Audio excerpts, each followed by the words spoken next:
Siri 2.0, Apple's AI assistant, is getting a major upgrade.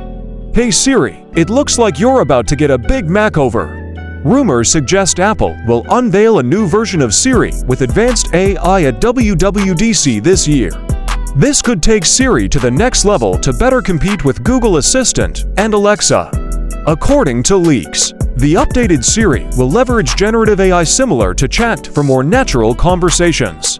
It's expected to be way more personalized and maintain chat history across your Apple devices.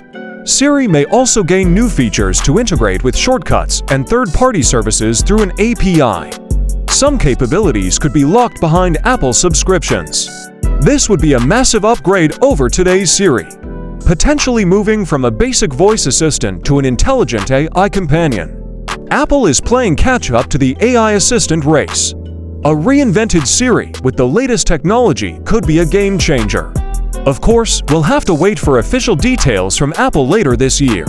But the rumors suggest Apple recognizes the need to level up Siri in the AI age.